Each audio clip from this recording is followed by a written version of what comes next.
معزز سامعین کرام، عزیزان گرامی، تمام تعریفیں اس رب کائنات کے لیے سزاوار ہیں جس رب کائنات نے ہم تمام کو ایک مختصر سی زندگی دے کر دنیا میں بھیجا ہے۔ اللہ کے نبی علیہ الصلوۃ والسلام قیامت تک آنے والے احوال کی نشاندہی کی ہے، پیشن گوئیاں بتائی ہیں کہ قیامت کے قریب کیا کیا چیزیں دنیا میں رونما ہوں گی، حالات کیسے بدلیں گے۔ حضرت مولانا خلیل الرحمن سجاد نعمانی صاحب دامت برکاتہم نے بارہا یہ بات کہی ہے کہ حالات معلوم کرنے کے دو طریقے ہیں۔ انسان حالات سے جانکاری لیتا ہے دو طریقوں سے۔ ایک طریقہ جو عام ہے، جس میں میں اور آپ ملوث ہیں، جس پر میرا اور آپ کا بھروسہ ہے، وہ ہے میڈیا کے ذریعے سے حالات کا جائزہ لینا۔ ہر قسم کے میڈیا کے ذریعے سے، پرنٹ میڈیا ہو، سوشل میڈیا ہو، اخبارات پر ہمارا بھروسہ آ گیا، میڈیا پر ہمارا بھروسہ آ گیا۔ دنیا کے حالات کو ہم جانتے ہیں میڈیا کے ذریعے سے۔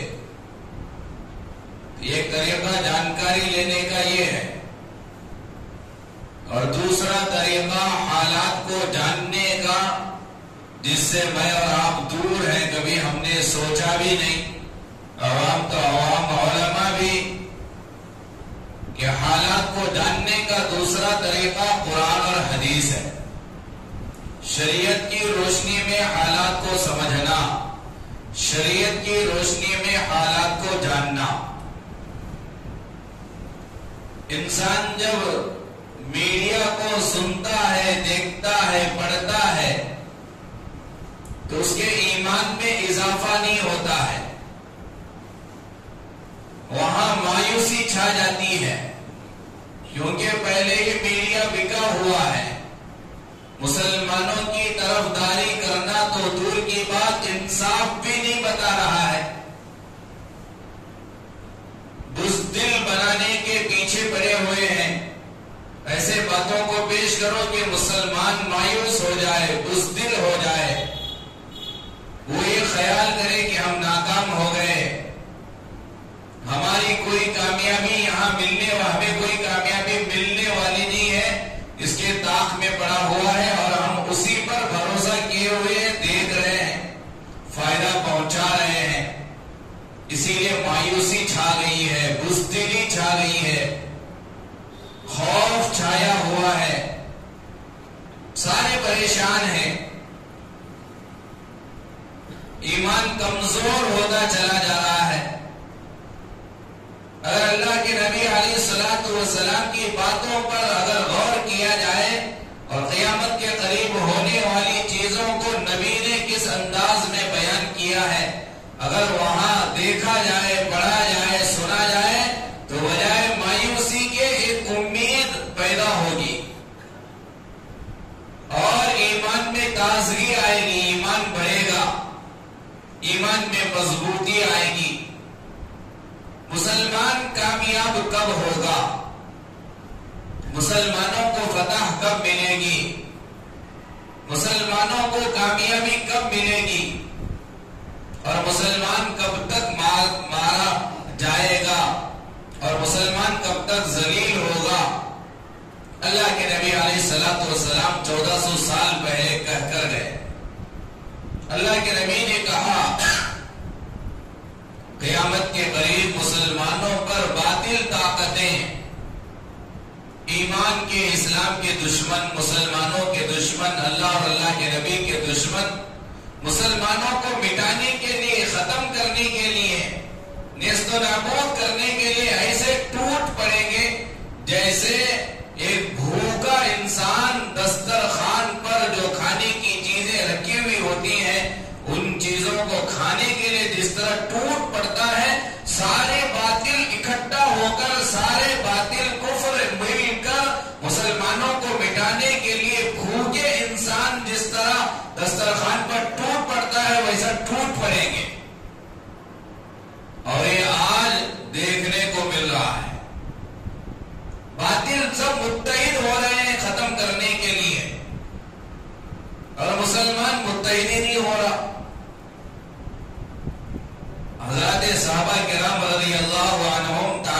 کی اللہ کے نبی کی اس بات پر.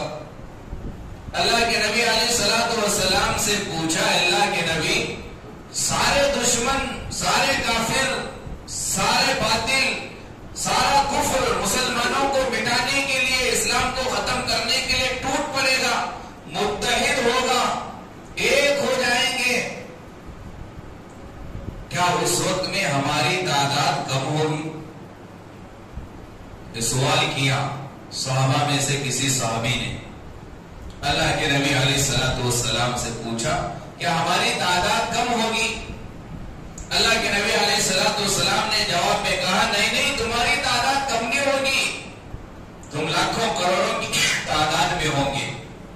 آج مسلمان کروڑوں کی تعداد میں ہیں, لیکن اللہ کے نبی نے کہا کہ تمہاری تعداد بہت ہوگی, تمہاری کثرت ہوگی دنیا میں, لیکن تمہاری حیثیت کچرے کی مانند ہوگی. آسان زبان میں اگر ترجمہ کیا جائے تو یہ ترجمہ ہے حدیث کے اس الفاظ کے کہ تمہاری حیثیت کچرے کی, سمندر کے جھاگ کے برابر ہوگی. جو پانی جسے کنارے پر سمندر اٹھا کر پھینک دیتا ہے, ویسی تمہاری حیثیت ہوگی, کوئی ویلیو نہیں ہوگی تمہاری. آج کروڑوں کی تعداد میں ہم لوگ دنیا میں جی رہے ہیں, لیکن ہماری حیثیت ویسی ہی ہے جسے نبی علیہ الصلوۃ والسلام نے 1400 سال پہلے بیان کر کے گئے. صحابہ تو صحابہ تھے. اللہ کے نبی علیہ الصلوۃ والسلام سے پھر سوال کیا, پوچھا, اللہ کے نبی, کس وجہ سے, کیوں ہماری حیثیت اتنی گھٹ جائے گی؟ ہزاروں کی, لاکھوں کی, کروڑوں کی تعداد میں ہونے کے باوجود ہم کچرے کی طرح ہو جائیں گے, کوئی ویلیو ہماری نہیں رہے گی, کوئی مقام و مرتبہ ہمارا نہیں رہے گا. ہمارا خون گرتا ہوا دیکھ کر خوش ہو جائیں گے, مذاق بنا دیا جائے گا ہماری جانوں کا.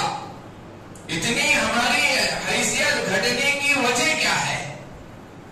آج ہو رہا نہیں ہو رہا ہے. اب سارے میڈیا جو لائیو نشر ہو رہے ہیں, آپ اس کے نیچے جا کر کمنٹس پڑھیں. غزہ کے چھوٹے چھوٹے بچوں کی شہادت پر بجائے غم منانے کے خوشیاں منائی جا رہی ہیں.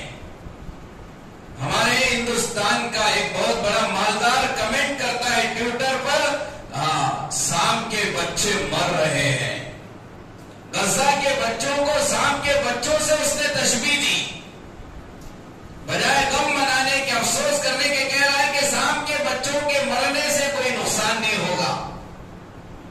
اللہ کے نبی علیہ الصلوۃ والسلام نے جو کہا تھا آج وہ ہو رہا ہے. اور اللہ کے نبی علیہ السلام سے پوچھا گیا, اللہ کے نبی, ہماری حیثیت گھٹنے کی وجہ کیا ہے؟ نبی نے 2 باتیں بیان کی. آج ہمارے میں سے, ہم میں سے ہر ایک سوچے, وہ دونوں بری عادتیں, بری صفت اللہ کے نبی نے جو کہا تھا وہ آج ہمارے اندر ہے نہیں ہے. غور کریں, نبی نے کہا 2 چیزیں مسلمانوں میں آ جائیں گی جس کی وجہ سے پوری ویلیو ختم ہوگی, حیثیت ختم ہوگی, باطل ختم کرنے کے در پہ ہوگا. اور 2 چیزیں نبی نے کہا, حب الدنیا و کراہیت الموت. نمبر 1, دنیا کی محبت مسلمانوں کے دلوں میں آ جائے. آج ہم میں سے ہر ایک کے دل میں دنیا کی محبت بسی ہوئی ہے.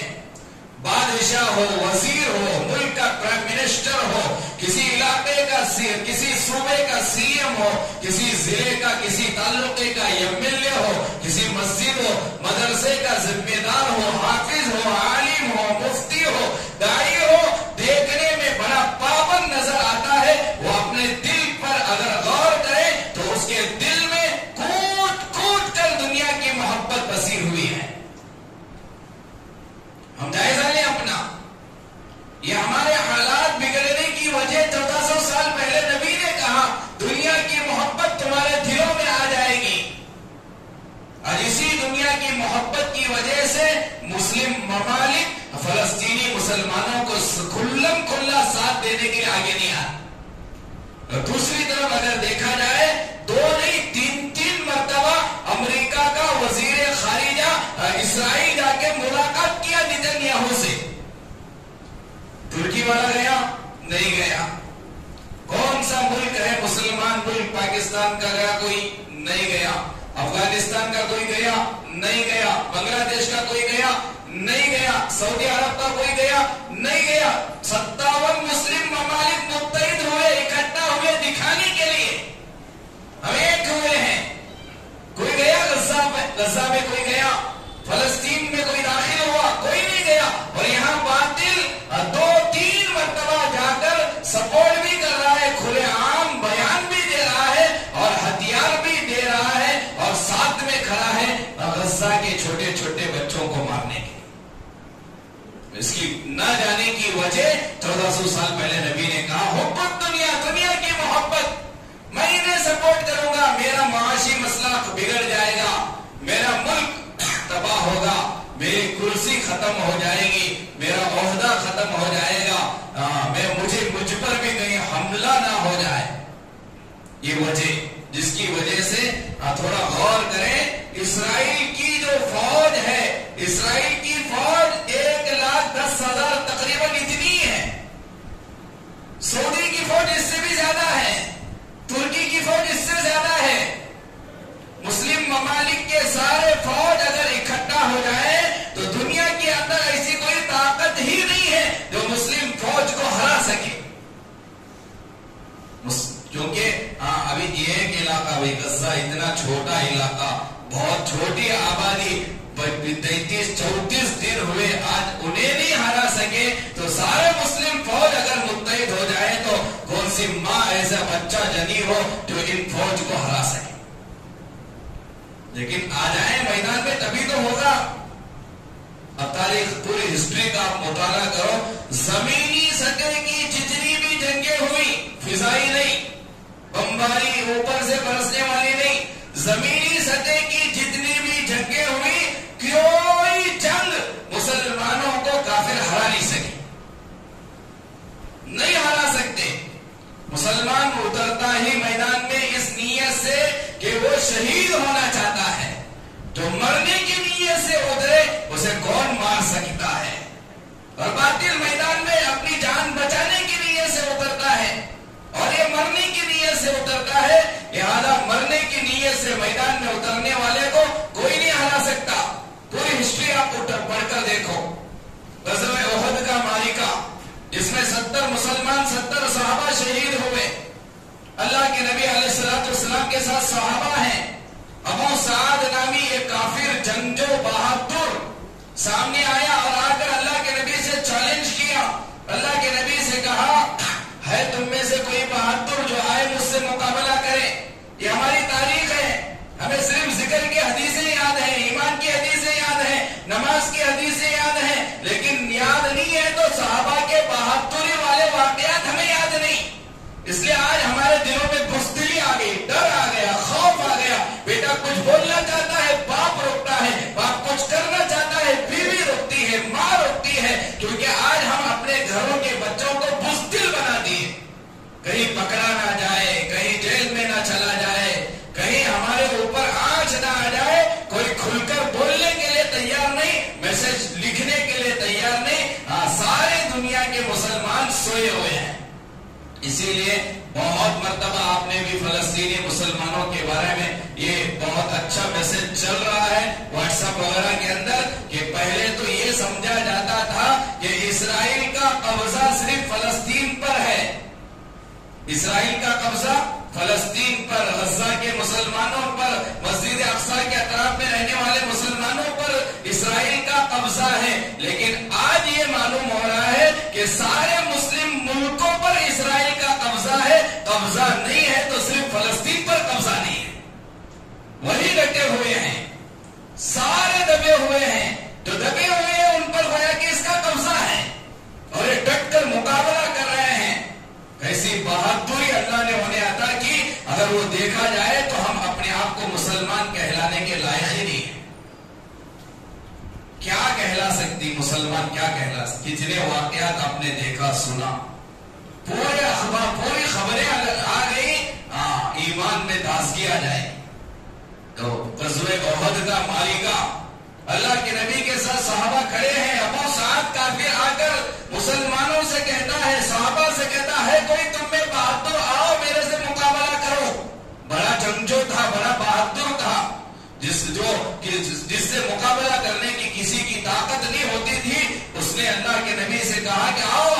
مقابلہ کرو. اللہ کے نبی خاموش ہیں. حضرت علی نے کہا اجازت تو جاؤں گا, لڑوں گا اس سے. اللہ کے نبی خاموش. اس نے کہا تم یہ کہتے ہو, اللہ کے نبی اور صحابہ سے کہہ رہے ہیں غزوہ احد میں, تم یہ کہتے ہو کہ تمہارے تلوار سے اگر ہم مارے جائیں تو ہم جہنم میں جائیں گے, اور ہماری تلوار سے تم مارے جاؤ تو تم جنت میں جاؤ گے.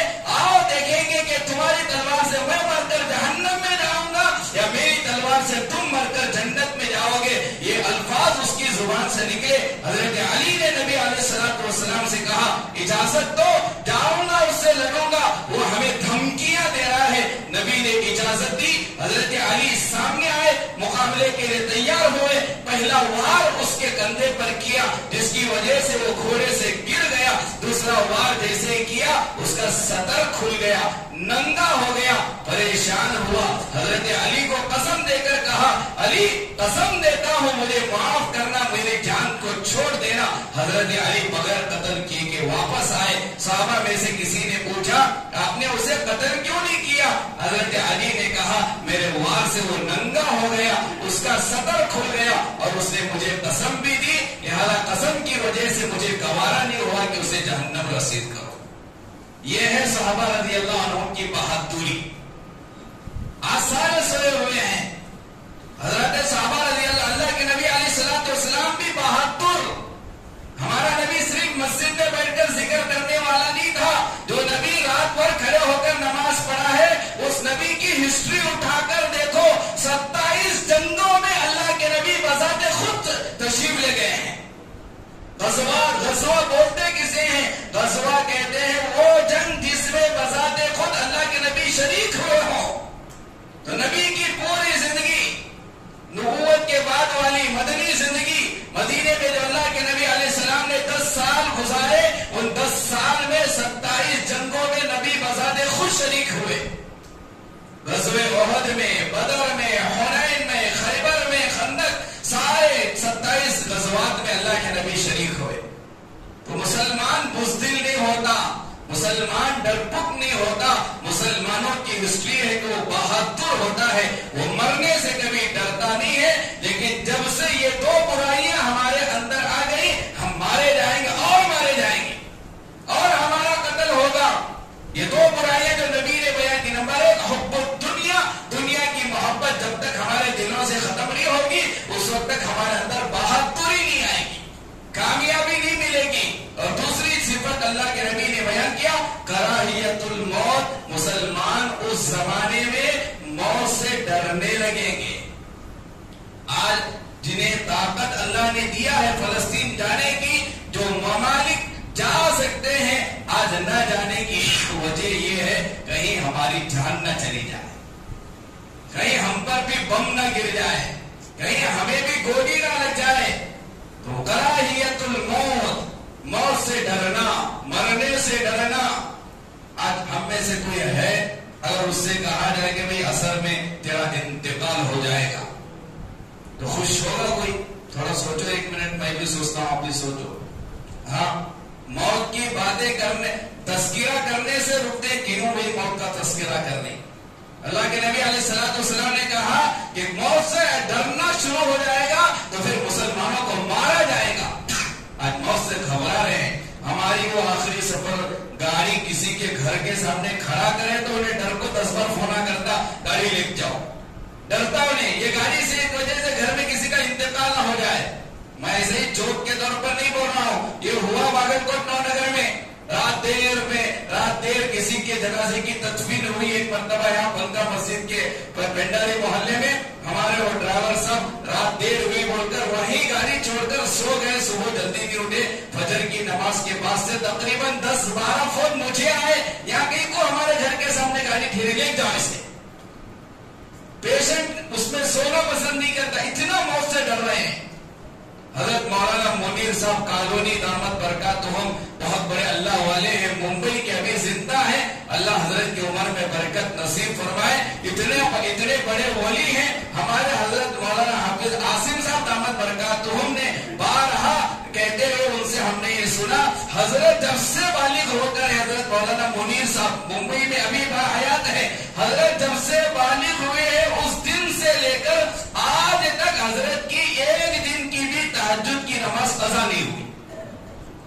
مدارس ہیں وہ یہ بھی دنیا میں ہمارے ہندوستان میں ہیں. اور ہم نے بھی دیکھا مدرسہ جب ہمارے پاس آتے تھے بڑے عجیب قسم کے اللہ والے ہیں. تو حضرت نے ہمارے درمیان میں مدرسے میں ایک بیان کیا اللہ کے نبی علیہ الصلوۃ والسلام کی وفات کا واقعہ کہ اللہ کے نبی علیہ الصلوۃ والسلام کے آخری لمحات جو تھے, آخری جو وقت تھا, حضرت فاطمہ پاس میں کھڑی تھی. اللہ کے نبی نے حضرت فاطمہ کے کان میں یہ حدیث ہے کچھ کہا جسے سن کر حضرت فاطمہ رونے لگی, بہت رونے لگی. اللہ کے نبی علیہ السلام نے دیکھا کہ حضرت فاطمہ رو رہی ہے. تھوڑی دیر کے بعد پھر اللہ کے نبی نے حضرت فاطمہ سے دوبارہ کچھ کہا جسے سن کر حضرت فاطمہ ہنسنے لگی. اب یہ منظر ہوا, اللہ کے نبی علیہ الصلوۃ والسلام دنیا سے رخصت ہو گئے, پردہ فرما گئے. پھر یہ منظر جنہوں نے دیکھا تھا حضرت فاطمہ سے پوچھا کہ اللہ کے نبی کے وصال کے وقت میں نبی نے پہلی مرتبہ کان میں تمہیں کچھ کہا تو تم رونا شروع کی, پھر تھوڑے وقفے کے بعد پھر دوبارہ کچھ کہا تو تم نے ہنسی, تم ہنسنے لگی. یہ رونے اور ہنسنے کا ماجرا کیا ہے؟ نبی نے کیا کہا تھا؟ اللہ کے نبی علیہ الصلوۃ والسلام نے تمہیں کیا کہا تھا؟ حضرت فاطمہ رضی اللہ عنہا نے پوچھنے والے سے جواب میں کہا, جب اللہ کے نبی علیہ السلام نے, میرے والد نے پہلی مرتبہ مجھے کان میں کہا بیٹی فاطمہ اب تھوڑے وقت میں تیرا باپ دنیا سے چلا جائے گا, دنیا سے رخصت ہو جائے گا. اللہ کے نبی علیہ السلام باپ ہیں, والد ہیں, پیاری بیٹی ہیں حضرت فاطمہ. حضرت فاطمہ نے کہا جیسے ہی مجھے میرے ابا نے, نبی نے کہا کہ اب دنیا سے تیرا باپ تھوڑے دیر میں چلا جائے گا, مجھے بڑا رنج ہوا, غم ہوا, افسوس ہوا, میں رونا شروع کی. اور اللہ کے نبی علیہ السلام نے دیکھا کہ بیٹی فاطمہ رو رہی ہے. نبی علیہ الصلوۃ والسلام نے دوبارہ حضرت فاطمہ سے کان میں کہا. حضرت فاطمہ بیان کرتی ہیں دوبارہ میرے والد اللہ کے نبی نے مجھ سے کہا فاطمہ رونا نہیں, غم نہ کرنا, تھوڑے دنوں کے بعد تو میرے سے ملاقات کرے گی. تھوڑی مدت کے بعد, تھوڑے دنوں کے بعد تو میرے سے ملاقات کرے گی. کیا مطلب ہے اس کا؟ تھوڑے دنوں کے بعد تیرا بھی انتقال ہو جائے گا اور تو میرے پاس آئے گی, کم کرنے کی کوئی بات نہیں ہے. حضرت فاطمہ رونے لگی. اب یہ واقعہ حضرت منیر صاحب دامت برکاتہم نے سنا کر ہم سے کہا آج میں آپ سے یہ پوچھ رہا ہوں, آج میرے گھر میں میرے والد کا انتقال ہونے لگے, میری ماں کا انتقال ہونے لگے, میرے بھائی کا انتقال ہونے لگے, اور وہ ہمیں بلا کر کان میں کہے بیٹا رونا نہیں, چند دن بعد تو بھی مرے گا. ہنسے کیا ہم لوگ؟ تھوڑا سوچو, موت سے محبت ہے یا نفرت ہے؟